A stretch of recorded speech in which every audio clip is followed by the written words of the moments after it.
Today our topic is structuralism and post-structuralism. First of all, we should know what is structuralism. Structuralism and post-structuralism can be understood as the culmination of a number of more skeptical strands of post-enlightenment thought. These philosophical positions emerged clearly in the 20th century as a reaction to Hegelianism and Marxism on the one hand, and Sartrean existentialism and phenomenology on the other.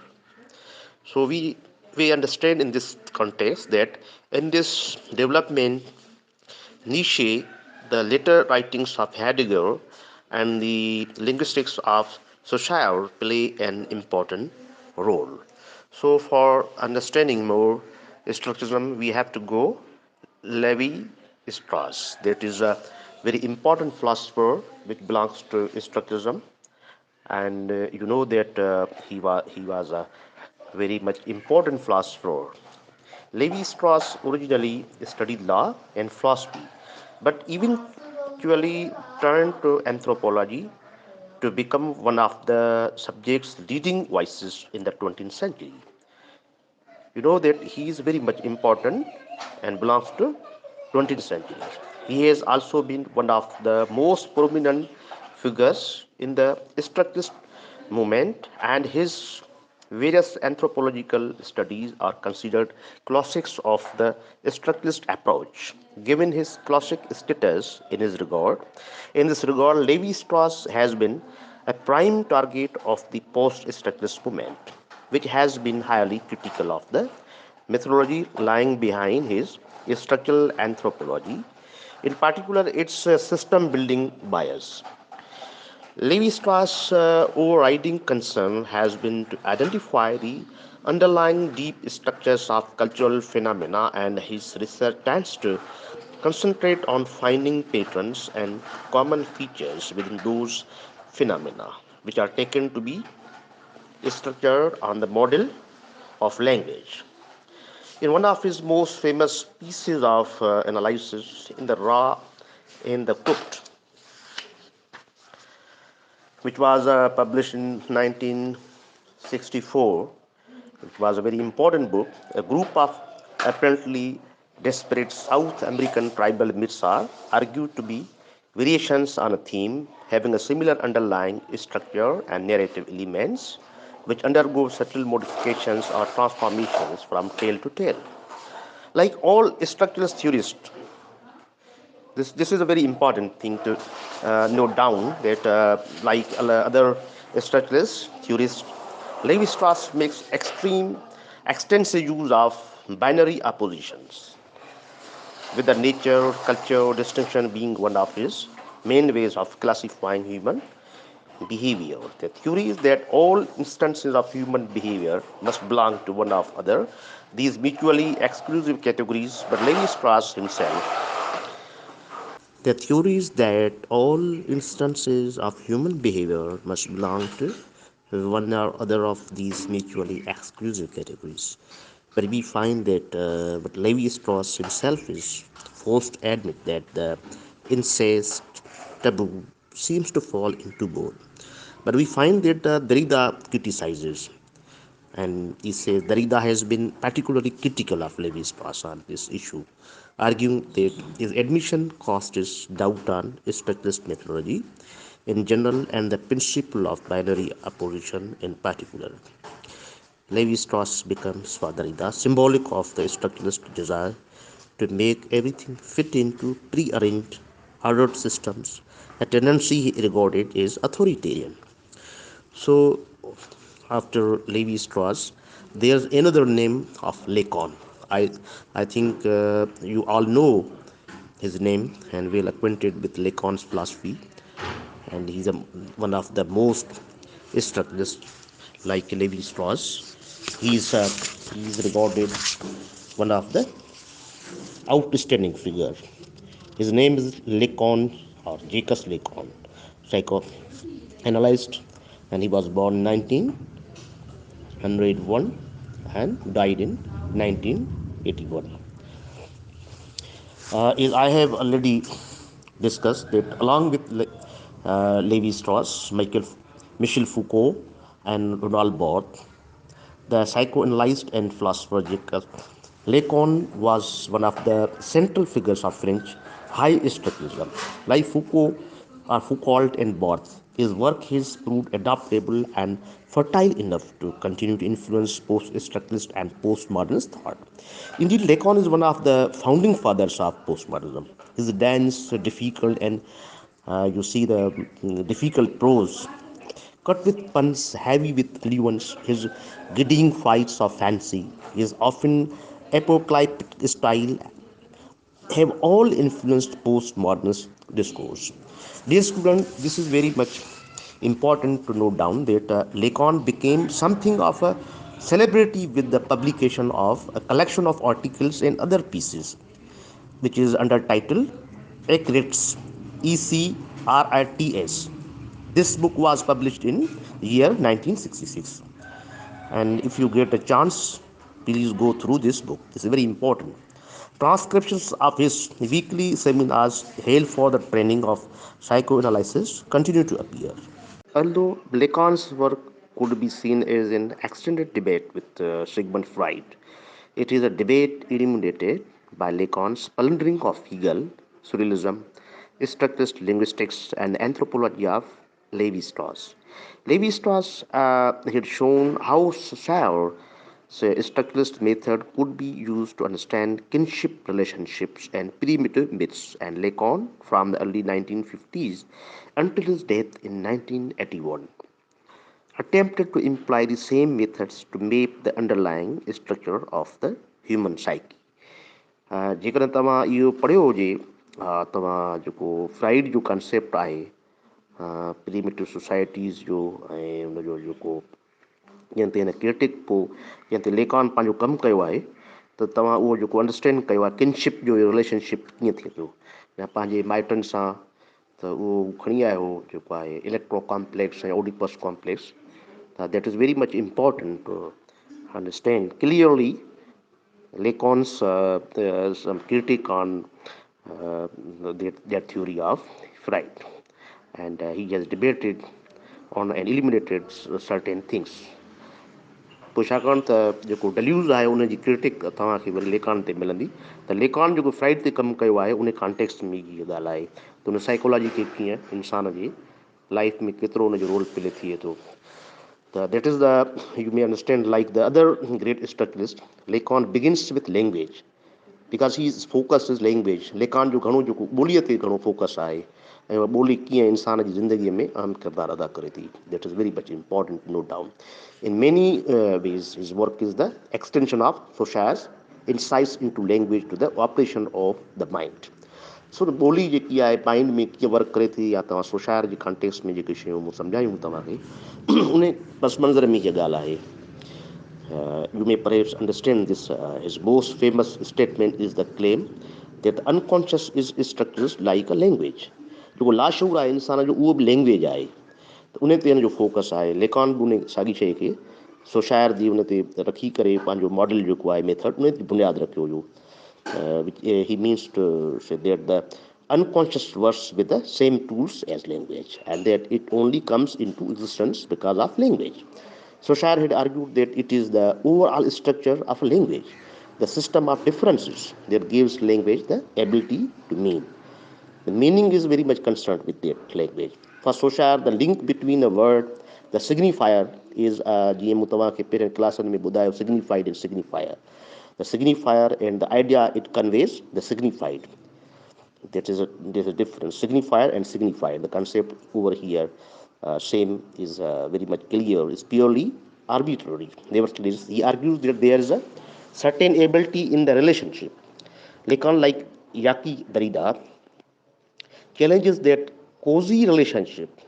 For Lacan, words always refer to other words.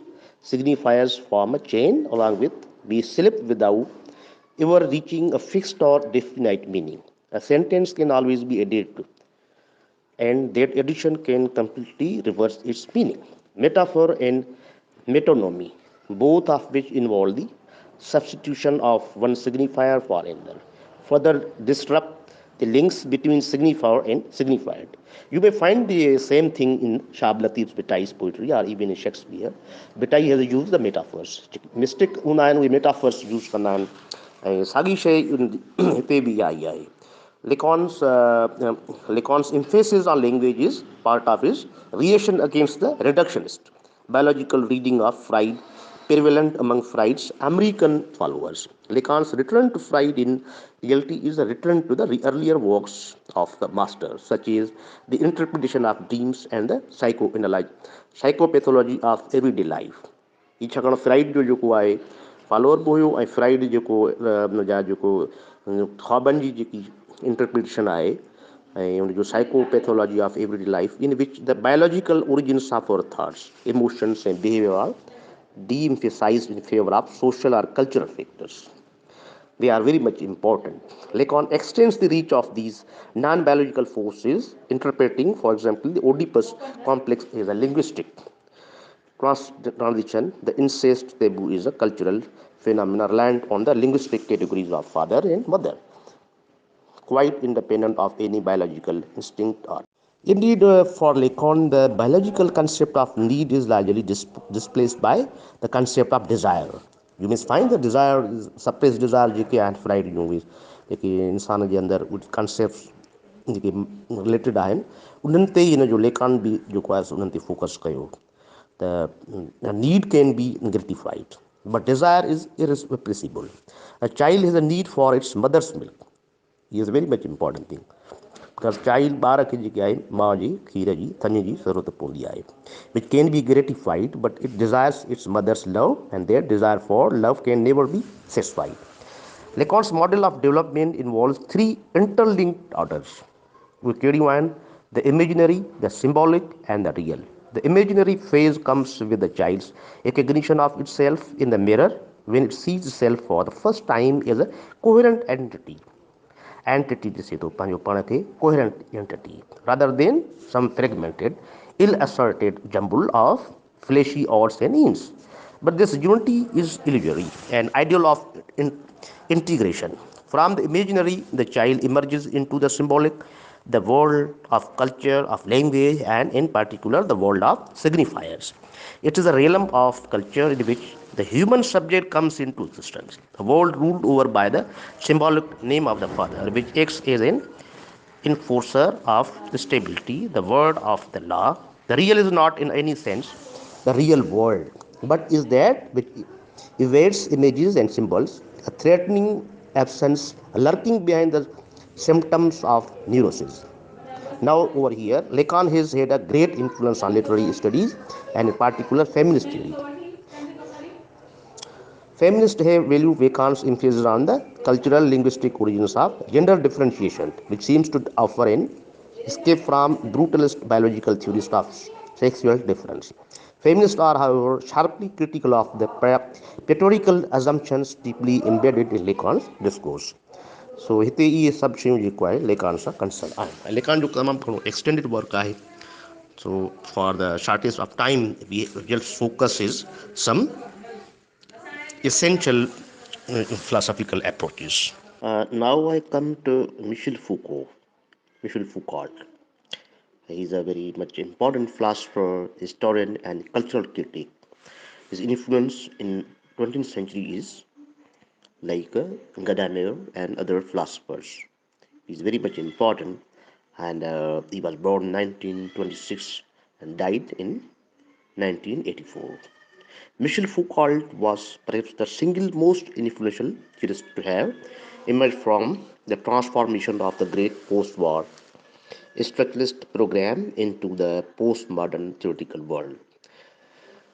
And he's more even than his contemporaries, Ronald Barthes and Jacques Derrida.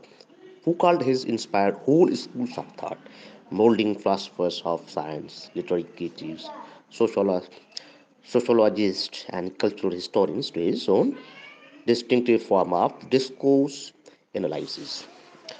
One thing I want to share with you, dear students, that when we were studying in BA Part 2, we studied his archaeology of knowledge. It was taught by our beloved teacher, Javed Bhutto Saab. So now I very much happy that I share with you and some my views on Michel Foucault, and his discourse is very much important. Whenever the term discourse is mentioned, whenever reference is made to the body as an object of control or coercion, we find Foucault's ghostly presence. And Foucault's over consists of a series of historical investigations into particular institutions or discourses. A discourse for Foucault is the matrix of texts, the specialized languages and the networks of power relations operating in and defining a given field. It returns always to the relationship between power and knowledge. You may know that the power concept Foucault has a different meaning. Power and knowledge, which for Foucault amount to very much the same thing. The first of Foucault's major studies, Methods and Civilization. And this book is very much, which was published in 1961, which made his name in the world. It examines the treatment of the insane from the end of the Middle Ages, a period of relative freedom, through the great confinement of the age of reason to the superficially more enlightened policies adopted towards those who were now considered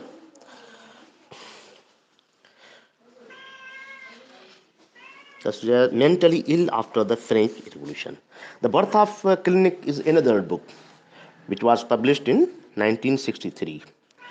Is a similar archaeological project focusing on the new type of observation or gaze that began with the first modern teaching hospitals attended by the bedside physician, the eyes through which the state monitored its subjects' health. The order of things. This is the third book, which is very much important, which was published in the year 1966.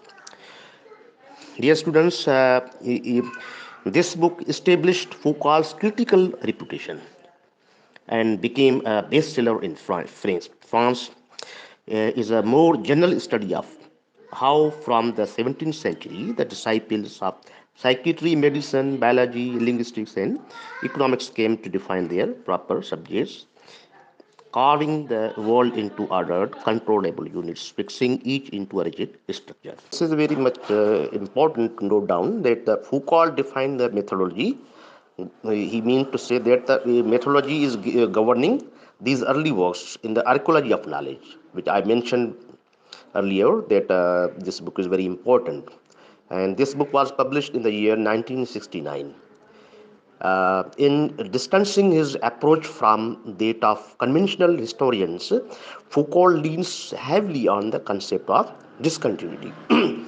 Because we see that as I studied this book, that he discussed that there's no any coherence in history, but there are distancing, and you see the some there's no any link with even in sentence. You will not find there are distancing in the curvatures, and you see the missings even in discourse or in sentences. It is a fault to find a coherence in history.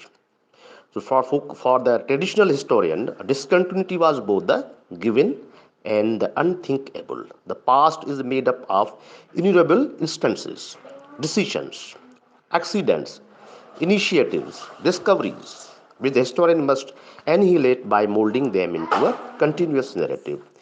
In contrast, Foucault stresses the fact that certain forms of knowledge about the human mind and body, about biology, politics, or language, after periods of stability in which the fundamental process of discourse remain largely unquestioned, undergo rapid transformations. During these transformations, which sound uncannily like Thomas Kuhn's paradigm shifts, there is not only a change in the content of a discourse, but also a fundamental change in what might count as knowledge itself. The most radical and unnerving of Foucault's claim is that the very concept main was the creation of a unique set of historical contingencies, a consequence of certain restrictions of power, a figment of discourse. Uh, by main, Foucault means the bias among relatively modern idea of man is a self-contained rational agent. Their knowing subject assumed by rationalist and triumphant in the French Revolution. And if as he claims, we can trace the movement there. Man came into existence so we can predict his end. And with the death of man, this is concept, new concept, and that so might perish the urge to classify, dominate, exclude, and exploit, which derives from that idea, and that has caused such havoc in our modern age. And discipline and punish. You may find this book was the birth of the prison, which was a Foucault's much important book, which was published in 1975. He describes the transformation from the brutal treatment of criminals under feudal regimes to the more diffuse and yet more effective forms of social control in modern society. Jeremy Bentham's Panopticon, designed for a penal institution in which prison cells were arranged around a central watchtower, becomes a metaphor for these insidious forms of policing. Never knowing for a certain at any time, dear student, whether or not they were subject to the penetrating gaze of the guard.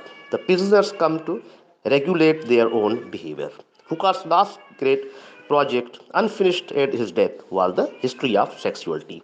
This book is very much important, and by chance, I have read this book, History of Sexuality, and you may find chance and should go through this book. This is very important.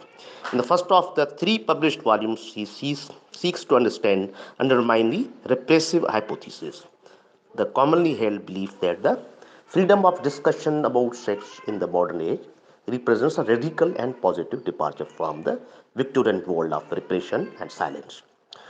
Here, Foucault argues that, on the contrary, the Victorian age saw an acceleration in the multiplication of discourses aimed at delineating, explaining, and aimed at delineating you see the untimely controlling sexual behavior. The modern sciences of sex, including psychoanalysis, you see that there are many books are being published over all the world, and over here it's the taboo.